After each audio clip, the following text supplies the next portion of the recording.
Good afternoon, everyone. Hope everyone's doing wonderful today. My name is Justin, and I will be discussing the student feedback today regarding our TriStarTalk 2014. Basically, I serve as an opportunity where, in a sense, students come to me and say truthful things because they don't have to impress anybody, and therefore they are able to give honest feedback. So the outline for today's talk will be in 5 parts. Firstly, just discuss briefly the demographics of the students present at STARTALK 2014.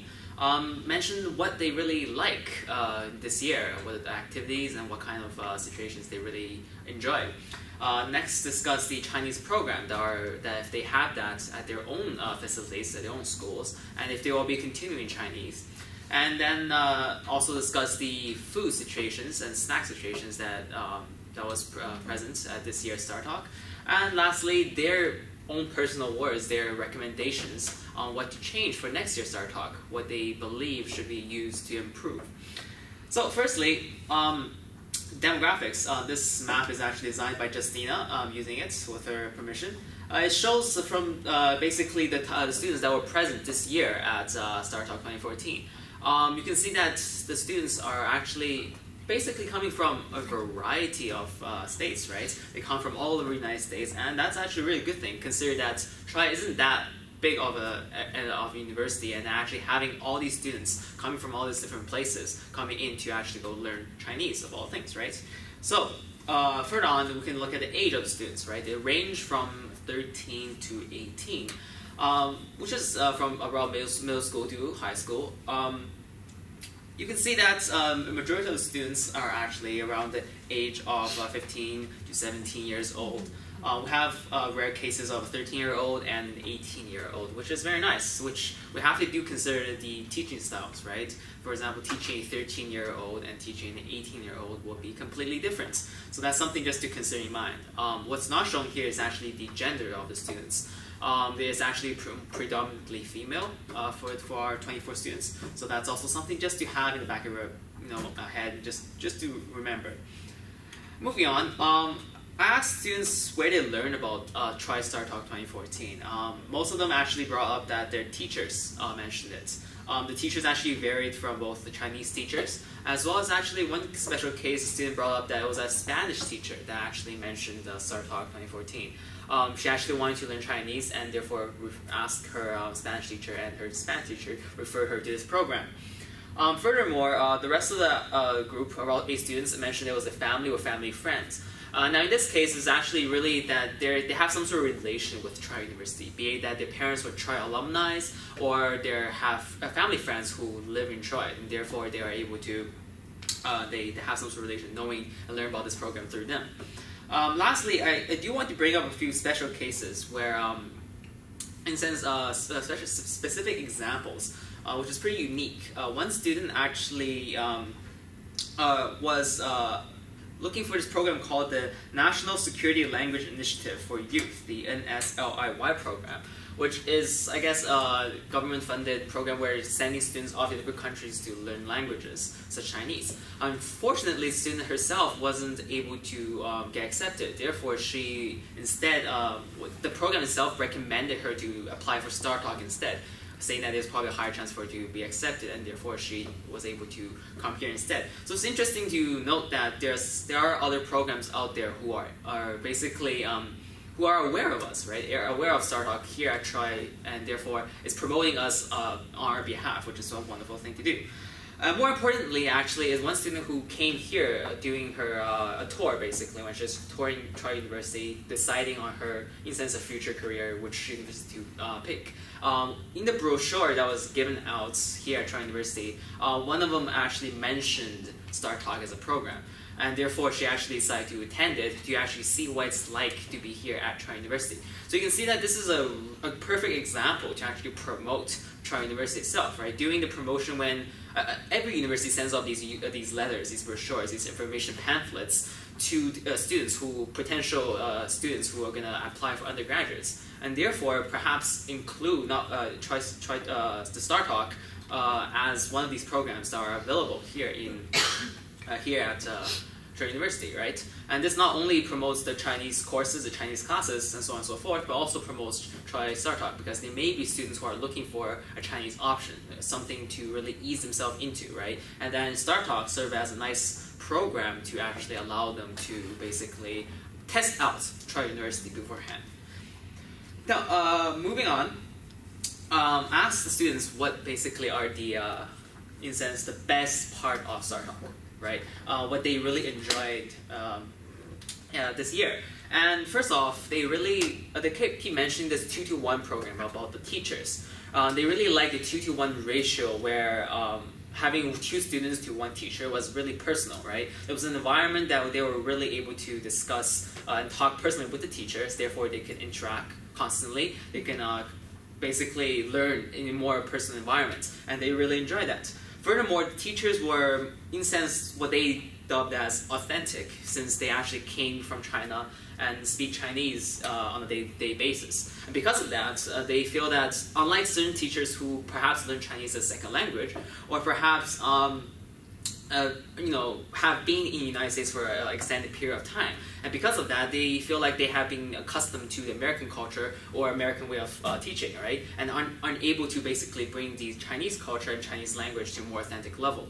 And therefore, the teachers, having them actually come from China and so on and so forth, actually serve as a very good resource. Secondly, they love the cultural activities. Shown here is basically a simple graph that outlines what they really prefer, right?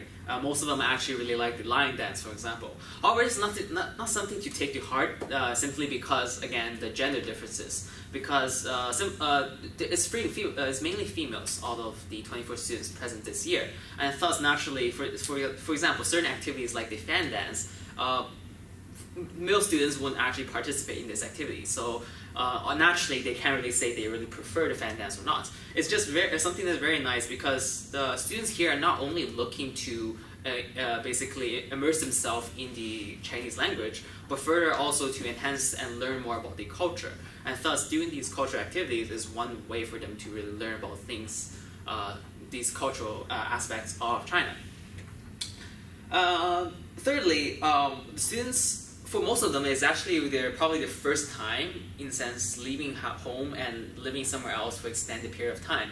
And thus, naturally, they believe that, in a sense, they really enjoy the interactions they can have with everybody. Since this learn Chinese served as a nice icebreaker, right? Since they have a common interest coming here, and therefore they can all discuss and live together and talk about Chinese, and therefore become good friends and so on and so forth, right? So the interaction not only with the teachers, but also with the students themselves is a perfect environment for them to basically learn and so on and so forth. And lastly, is actually regarding the real life scenarios. What this really is really talking about is really the field trips. In one case, they brought up that they went to Walmart, which seems like something small. Actually, though, to them it was a perfect learning experience. What they did there was that the teachers actually taught them phrases or sentences and words that were actually relevant to their day-to-day living, right? They can, whatever they can buy at Walmart, what the item is, how to purchase things, how to say things like about a monetary value, and so on and so forth. And because they were able to use this in a real-life scenario, they feel that the learning experience was more valued, compared to, say, just simply learning in classroom every day, right? And so this is something that perhaps they recommend bringing more next year, having more field trips. So this way they can actually apply what they learned in classrooms, and simply just, instead of just like sitting there and learning how to write and learning how to speak, like good morning instead, right? And so this is something that they prefer to include next year. Alright, continuing to move on is regarding the Chinese programs at their school. Most of the students mentioned that they do have a Chinese program or Chinese courses or classes available. However, they did mention that most of it was actually online, and they didn't take it simply because they do not like the impersonal environments, right, where it just learning online on a screen is completely different than actually having a teacher in front of you, which you can interact and talk to. And so they believe that why STARTALK really stood out was actually the fact that they were able to communicate with the teachers. then I further asked them if they want to continue with learning Chinese after StarTalk, and they did bring that up. They only actually 2 students mentioned they don't want to. Simply one because she herself was actually Chinese, so she doesn't really have to, and the other one just simply believed Chinese won't be useful. However, the rest of the remaining students actually brought up that Chinese would not only they want not only be continuing it through various means like Rosetta Stone or online and self-teaching themselves and so on and so forth, but actually they believe that Chinese itself is useful for their future careers. So, one mentioned that she, for example, wanted to be a lawyer, and she believed that naturally Chinese can help her. Other mentioned that perhaps they want to travel, and traveling to China, learning Chinese is probably very beneficial for them. And so they just basically think that Chinese is a language that's very useful. They also find that learning Chinese was a challenge, a very nice challenge compared to learning Spanish for them, since in a sense Spanish here is very, very common compared to Chinese, and having Chinese is very different and very challenging, or just a nice change of pace for them. And so they will most likely be continuing it for their future careers, and so on and so forth. Next, moving on, in a sense, deviating from the language components of StarTalk is just basically the food, right? The food and snacks. They did mention they do enjoy the food. They believe that it was nice to have, and it was good. But they think the breakfast overall was just mediocre. It wasn't that great. They did not like the breakfast. They also believe that there should be more healthy options. A lot of students here were actually pretty health-centric, and they believed that it was really necessary to have, let's say, snacks or like apples or bananas instead of just cookies or chips and so on and so forth. So perhaps for next StarTalk, they believe that their food options or snack options should be, just have a bit more options healthier-wise. Also, they because they came here to learn about Chinese and Chinese culture, they believe that perhaps having more Chinese food or Chinese snacks as an option as well, since simply because it's just something they came here to learn, and end up eating American food at a Chinese university cafeteria was a bit different. They prefer just maybe more opportunity to eat Chinese, taste some Chinese cuisine basically. So, on that note, basically the key parts, the meat of the entire presentation, the most important part, is actually regarding the recommendations, what they believe should be changed or altered or improved for next year. And first of all, is regarding the length. You can separate these students into 2 groups. On one group is really they enjoy the program so much they want it to be longer, right? They believe that 2 weeks is not enough, and they preferred it to be basically a longer. The second group is actually tackling it in a more in a sense, more professional way, I would say. It's basically they believe that the 2 weeks weren't used properly. They found that the first week was really easy. The classes were easy, didn't do much. Everybody was really talking a lot rather than actual learning. And the second week is really when the learning and the challenge began, and where everybody was doing the activities and so on and so forth. And they found that if they simply spread that out, it'll be a lot easier. And I believe that it does both beneficial to the teachers as well as students, simply because it's a lot easier on the teacher. They don't have to use as much efforts, and so basically, since they can spread out their lessons within 14 days rather than pack it into last week. That's one thing they believe they should improve next year. Secondly, it's actually something being brought up before, which is regarding the organization and the time management aspect of StarTalk. They found that at times there was some sort of scheduling problems, right? They think that, for example, there may be some sort of activity in the morning, and then it was full, right? There was too many students, so they had to push it into the afternoon. And then when this afternoon came along, they realized it was also full. So certain students end up doing nothing, right? Simply because there was not enough time for them. It was not planned properly. So perhaps these scheduling or scheduling problems should be really can be fixed. Like really plan something properly, and then present this to students. Make sure they know what is happening every day, and make sure that all teachers also know what is happening. And obviously leave some sort of leeway in case some sort of emergency comes up. But in this case, in this scenario, it's really make sure that the time is managed well, so that they're not confused, the teachers aren't confused, and they're spending the 2 weeks and using every minute in a sense to the full potential. There also another thing regarding time management is actually about the rehearsal. aspect. Since to them, the gala at the end of the last day is actually quite important because that's what they display to the parents, right? This is what they're showing the parents what they have done and learned through the past 2 weeks. And in a sense, if they don't have one rehearsal on stage, it's not enough for them. They believe that on stage, the space is cramped, the environment's a bit different, the lighting is different, and so on and so forth. They really prefer to have a bit more practice on stage so that they can basically get accustomed to the environments beforehand, before the actual gala, right? So that's something they prefer. Next is actually regarding the difficulty. Strangely enough, they think that the classes and courses are actually too easy. For some students, they prefer there should be another difficulty level, basically, for the classes. There's something to, in a sense, challenge them a bit more.